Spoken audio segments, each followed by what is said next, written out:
আসসালামু আলাইকুম রহমতুল্লাহি ওবারাকাতুহ। সুপ্রিয় দেশবাসী, আপনারা জানেন শহীদ রইসউদ্দিনকে মিথ্যা অভিযোগ দিয়ে মব সৃষ্টি করে নির্মমভাবে হত্যা করা হয়েছে। তো শহীদ রইসউদ্দিন সাহেবের স্ত্রী কোর্টে মামলা দায়ের করেছেন এবং কোর্ট মামলাটি আমলে নিয়েছেন। আজ গাজীপুর মেট্রোপলিটন ম্যাজিস্ট্রেট জনাব উমর হায়দারের আদালত ৩ শহীদ রইসউদ্দিনের স্ত্রীর করা মামলাটি সিআর ১০১/২০২৫ বিজ্ঞ আদালত আমলে নিয়েছেন।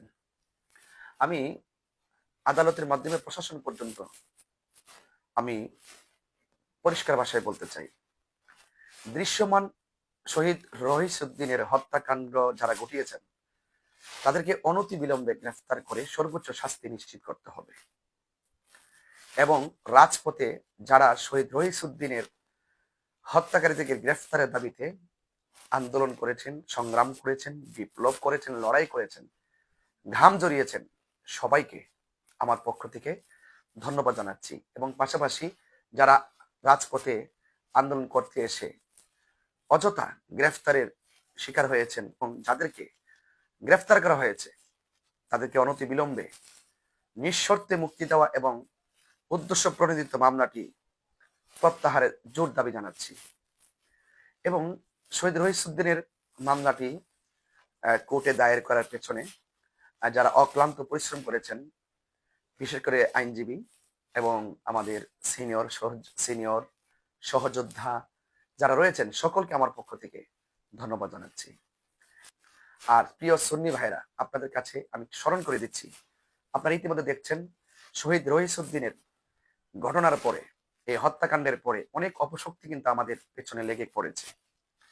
যেমন গতকাল আমাদের 5ই মে যখন আমরা চট্টগ্রাম শান্তিপূর্ণ অবরোধ কর্মসূচি পালন করছিলাম, সেখানে বহিরাগত অনেক লোক এসে কিন্তু আমাদের উপরে আঘাত করেছে, আমাদেরকে রক্তাক্ত করেছে এবং তার পেছনে কারা মদতদাতা সুস্পষ্ট এখন কিন্তু জাতি জানতে পেরেছে।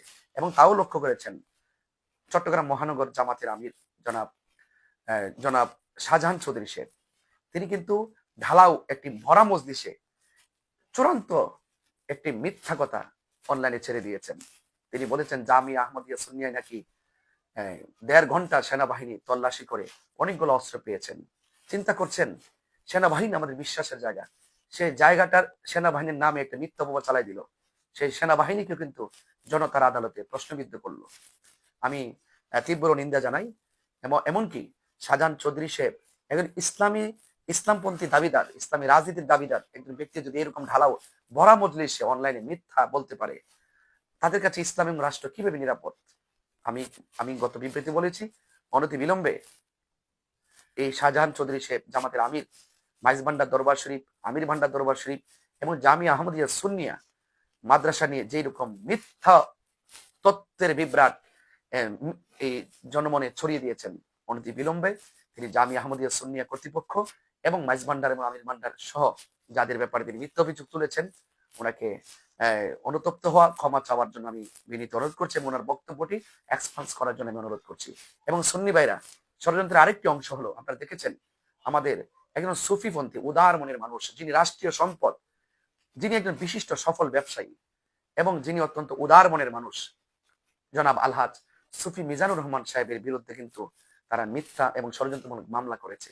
এবং পাশাপাশি ফুলতলি দরবার শরীফের সম্মানিত মুখপাত্রের বিরুদ্ধে কিন্তু তারা মামলা করেছে। সুতরাং সকল ষড়যন্ত্রের বিরুদ্ধে, সকল অপশক্তির বিরুদ্ধে সুন্নি জনতাকে ঘুমিয়ে গেলে চলবে না, আমাদেরকে সজাগ থাকতে হবে।